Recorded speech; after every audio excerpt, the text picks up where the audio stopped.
In response to a friend's recent request, I thought I'd make a video sharing some information that I thought might help him. He was asking for some back exercises to help with his lower back pain. First, as men, we tend to be less flexible than women in the hips. Thus, when we bend at the waist, this tightness transfers the bending up the chain to the weakest link, in this case, the lower back. Second, thinking of the body as a chain connected, we see that not only are all links dependent on each other, but each has a front and back. Without a front, the back would have no strength, and vice versa. So this first exercise I'm showing you is an exercise to strengthen the lower back. This is excellent for strengthening all the muscles along the spine, all the way up the back, and especially with the lower back. Now you needn't lift your body all up all the way off the ground. You can just lift up your head and your upper body as you see here, but it's important to flex the legs a little bit. But if you're more advanced, you'll be able to pick yourself up all the way, but it's definitely not needed. Now this next stretch I'm getting into here will really help getting the stretch deep down into your hips. Now I felt as though this might be a lot easier for you to use a chair like this, to put your right foot up on, and alternating of course, to be able to support you getting into this posture. Now you want to really support this left knee here in this example. As you can see, it's getting twisted and it's taking a lot of the force.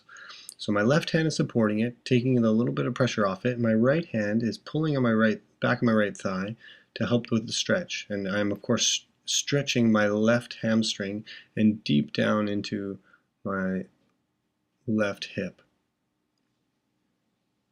Now I keep both of my feet flexed, you will notice, flexed back and up. This also helps with the integrity of that left knee.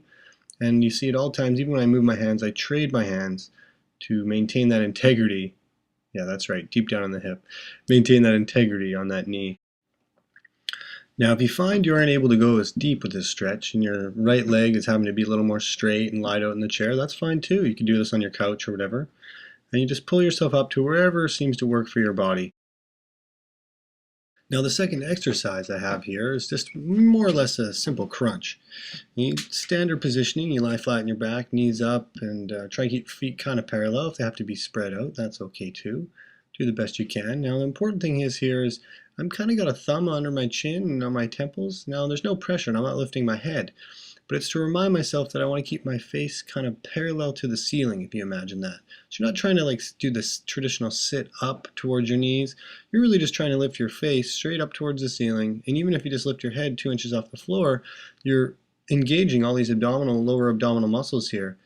And it's integral, that of course, again, they're all working together here.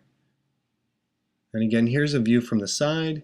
And you can just see here, I'm just trying to keep my face parallel to the ceiling. I might be exaggerating this a little bit, but it's almost like a feeling of my chin being up, and I'm just trying to almost lift my face up in this weird kind of motion. It feels awkward and a little exaggerated, but you can definitely feel it down in your abs. Because the reality, of course, of a traditional sit-up is that once you get beyond about 45, you're really just resting, or your hip flexors are pulling you the rest of the way.